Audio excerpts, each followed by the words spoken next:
Hello, health psychology students. Welcome to week 6. I hope that you are doing well. Whenever you're listening to this video, when you think about it, only a few more weeks left of this course. And I hope that you're gaining some sort of insight, right? Some sort of foundational idea and beyond that to what health psychology is, right? Whether you pursue any type of other psychology learning, I think health psychology is going to be able to connect you back to what you have learned in this course and what you will learn further as well. We're going to get right into it. So I'm going to share one of my other screens here. I'm just going to quickly share um, the overview. Just a couple things I want to go over this week is about psychology and the idea through chronic illness, right? So psychological influences and impacts of chronic illnesses, and when we think about chronic illness, which the book does a great job, and we're going to just further expand on that as well. I'm going to try to just do 20 minutes worth of this video. I want to make sure you understand that when one is chronically ill, right, mentally, physically, it is not just the look, right, and in terms of what we perceive what is going on, but to further understand that internal aspect, that mental aspect of what it is in terms of that person, in terms of how they communicate, how they even perceive the world around that. I think that's really important. We don't want to assume that when somebody is chronically ill that hey, they look good. They don't look like they're chronically ill, right? What does that mean? And we've talked about in health psychology before, it is about expanding beyond kind of what maybe we have known and further trying to understand even more.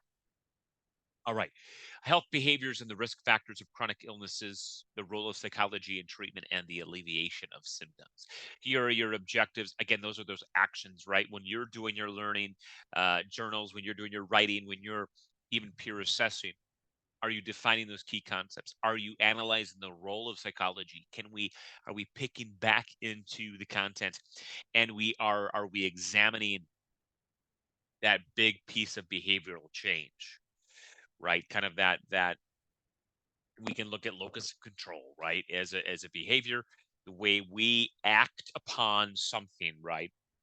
That's just an example. Here are your tasks for the week. All right. As we go further, welcome to week 6. Welcome to unit 6, right? And I'm not going to read through all of this as well, but this is really important that when you go through that, right? And I think it's important to understand, when learning of serious diagnosis, that can have that psychological and emotional effect, both not only short term, but long term, and vice versa, right? Sometimes we think of that long term, but what is long term? What is short term, right? And what does that do even in that short term, what it can affect long term, right? So it really kind of plays off each other.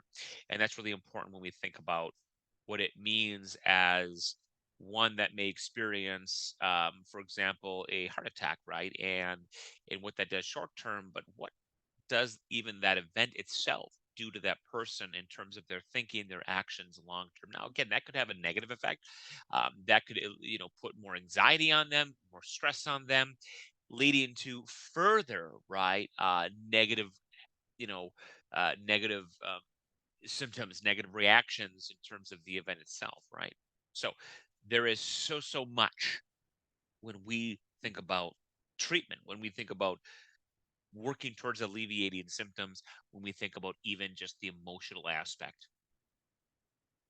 The rates of depression among individuals and other chronic diseases. When we think about the various diseases and what that percentage is and what that does to the individual, I think it's really important. Um, from the National Institute of Health, from the CDC, um, you know, i- it is important to read through this information and understand not only getting right or not even experiencing the disease itself, but what it can do to the individual in terms of their capacity of learning, their cognitive ability, right? All right. Your reading assignments, are always, designed to expand your knowledge. We know that, right? Here's what you're going to read. Here's what you're going to watch. And this is really interesting. This is something, especially in the United States of America. I'd be interested to know your experience and your view on this. Just send me a note. It doesn't have to be specifically in a journal or a writing assignment, but just like general conversation. Um, the doctor's case for medical marijuana. What does this mean? I'd like to get your input on that. And then also using your own experience, right? Where I'm at in the United States, in the Midwest, specifically in Minnesota, Wisconsin area, we're very close to Michigan. There is that topic is I want to say it's a hot topic. Maybe not as much anymore, but nationally, I think nationwide in terms of that topic can be a hot topic. But I think a lot of it goes into the lack of understanding, the lack of knowledge, the lack of even uh, that the ability to even try to gain um, right in front of you the doctor's case for just that. All right. And another quick note too, as well, when you think about references, I think it's really important. I'm going to just point this out. When you're making references, we are alphabetizing. We are putting excuse me. We are putting the references in alphabetical order. That's really important.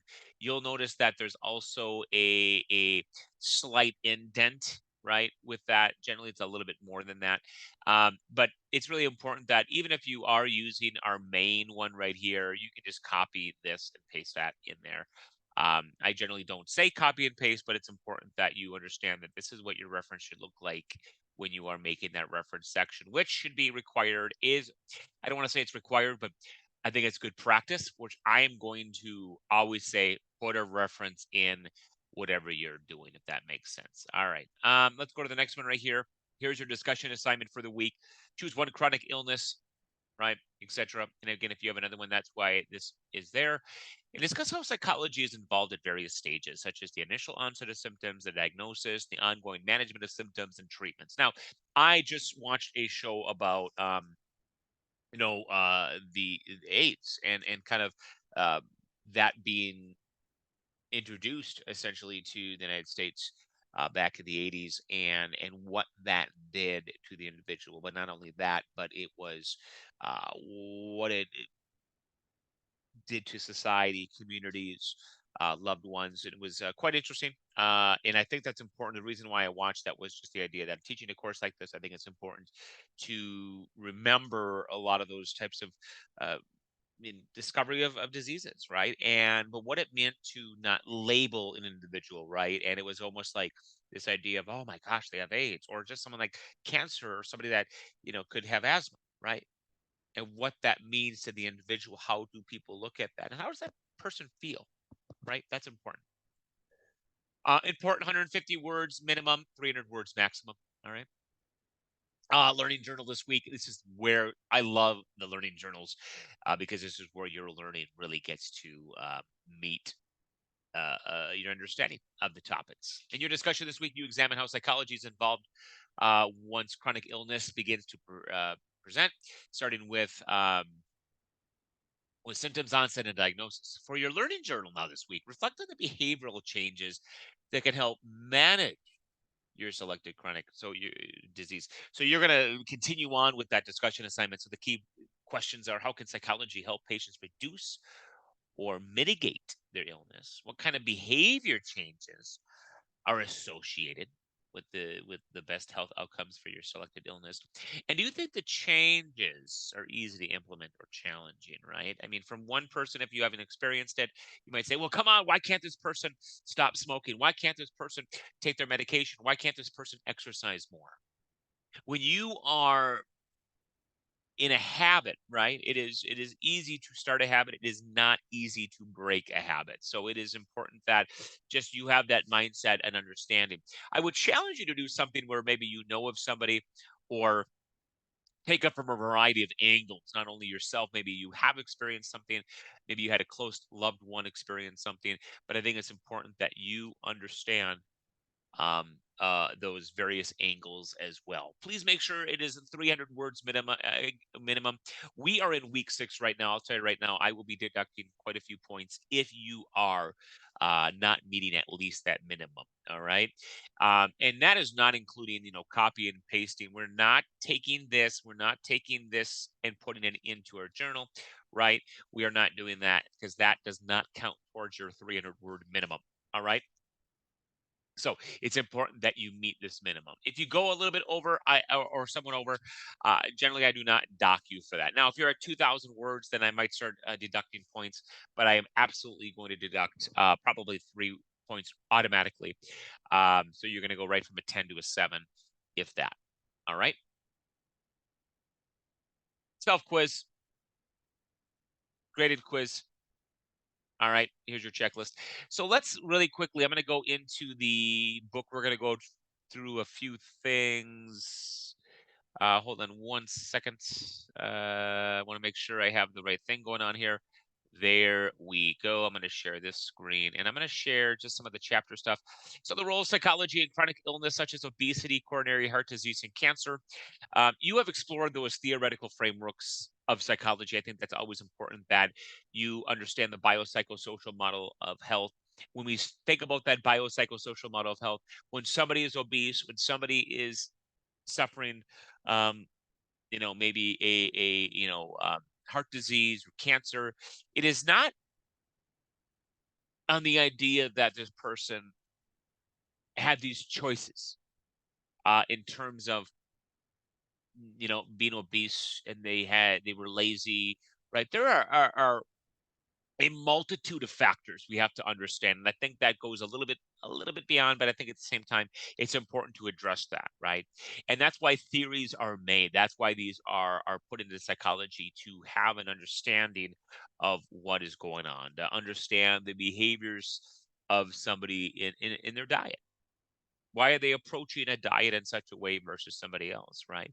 Um, exercise, smoking, safe sex, right? Those types of things, right? It all goes down to the belief systems and those models, but also it goes back to that. I think in psychology, health psychology specifically, it is the biopsychosocial model, which is a foundational piece of understanding health psychology. I cannot emphasize that enough because it is that biological aspect, the way that's the genes of an individual, right?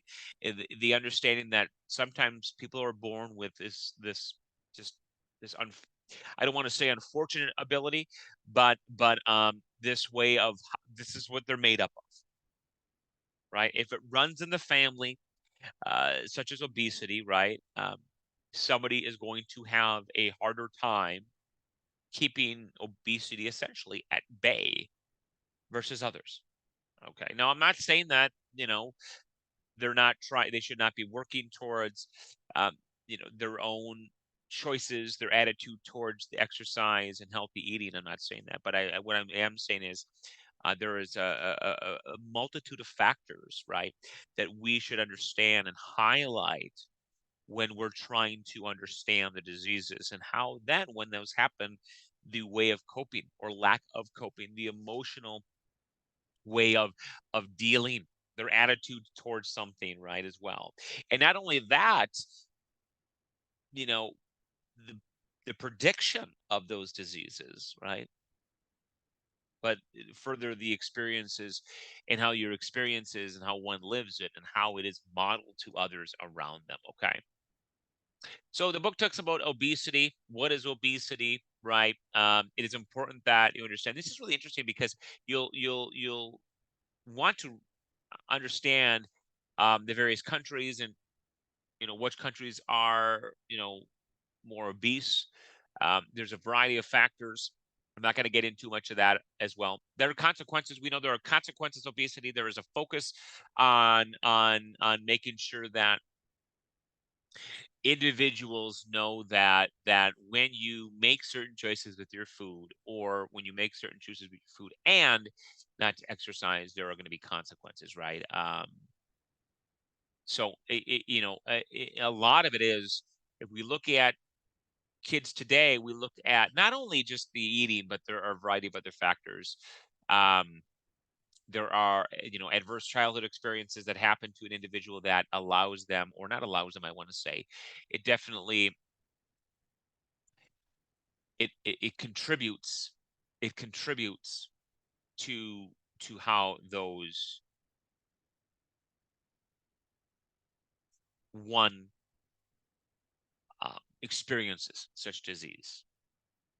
Okay, so that's the thing about health psychology. It is an introduction, but there's so much, in terms of when we talk about lifespan development, we talk about even positive psychology. There's a lot of things that come right back to a lot of those kind of those foundational pieces of how one grows up, who they experience, what is involved with all of that. Okay.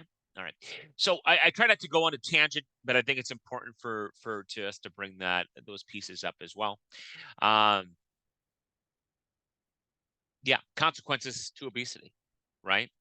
Um, what it does to the body, right? There is a show about there's a show called My 600 Pound Life. It is an absolutely amazing show, and I say this because it definitely allows you to hopefully develop um, a sense of empathy for an individual. There are struggles that these people have faced in that show. It's not a matter of, oh, I loved McDonald's, or I loved eating fast food, or I loved eating pizza because I wanted to eat it all the time, and because I just enjoyed it. There were other factors involved. But they also realized they had to kind of face that hard truth that because I'm making these choices for my body, I have a higher risk for a heart attack, diabetes, joint problems, back problems, all of that, right? And so it's kind of that and that in that a back and forth model, right? When we think about the wellness model, we think about going to the left versus to the right, right?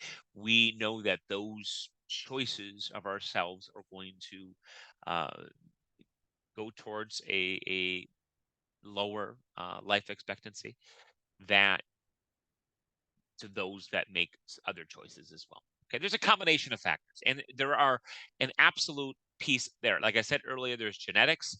Genetics are a huge piece to where somebody is in terms of considered obese. Okay, the environment in the United States, I cannot emphasize enough United States that it's an industry. If you were to get, say if I were to give you $100 right now, and if you were to go to the supermarket, you could get a lot of cheap food. But a lot of that cheap food is going to be junk food, right? There are bags of chips that you can get for $1. There's this, then that. There's you can get a variety of various processed food for cheap, right? And you could that $100, what I'm trying to say is you could go a long way, but again, you're not going to be able to get um, a lot of healthy food with that, if that makes sense. Okay. So what I'm trying to say in the United States, it is an absolute it is a challenge, right? Historically, the research said there's a lot of challenges in maintaining the intake of healthy foods uh, at an inexpensive rate. Okay. This environment creates a world in which it is easy to gain weight and requires effort to maintain that ability to be thin or to lose weight, even the process of losing weight, right? Um, we introduce sugar to our young kids at a very early age. I'll be honest with you, even my kids, it was easy to say, "Hey, you want a treat?" Oh, and then it's that addiction to sugar. It's addiction to,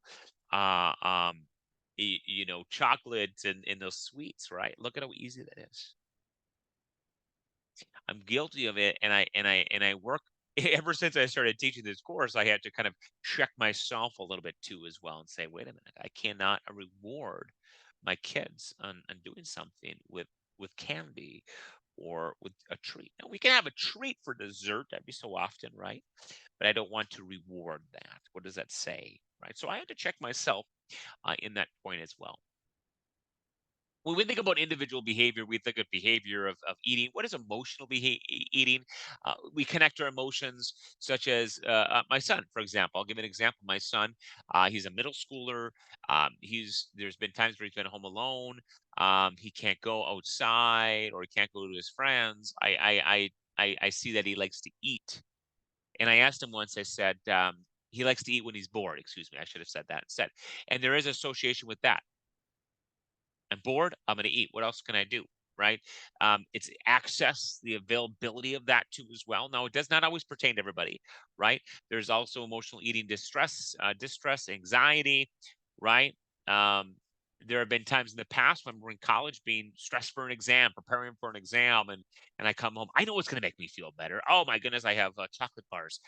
That's going to make me feel better. But at the end of the time, at the end of the day, it actually does not make me feel better. In that moment, it was able to refocus and I could say, "Oh, I get away from that initial stress."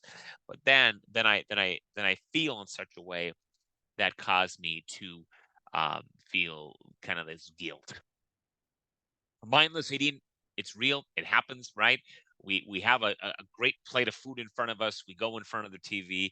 We don't realize because we're so focused, right, on the show that we're watching, that we're so excited about this show, that we get distracted and then we're eating fast, and that's not healthy in itself. Okay. Physical activity, the book talks about treatment. I'm not going to go too much into this, but again, it is because the chapter is a little bit shorter. But I think it's important for you to, I'm going to put my video back on, understand that chronic illness and what chronic illness does, what it does to the body, but so much into the psychology of it and what it can do and increase our chances of experiencing such disease, heart disease, obesity, what that does. And then we have stress and what stress can do to one that is already in maybe heart failure or maybe stress in the sense of stress and distress, excuse me, what it can do to make us even more on edge and with our personality. So again, it's a very foundational approach to it. If you have any questions, let me know. Read information on the book on the learning guide. Make sure you have questions. Ask, please, please, please. And I will try to do a follow up video as well with some more information. And again, I try to keep these videos somewhat short, but I don't want to lecture too much. But I want to make sure that you know that I will read your journals and I will comment back as well. If you have any questions, you let me know. All right, take care, everybody. Bye bye.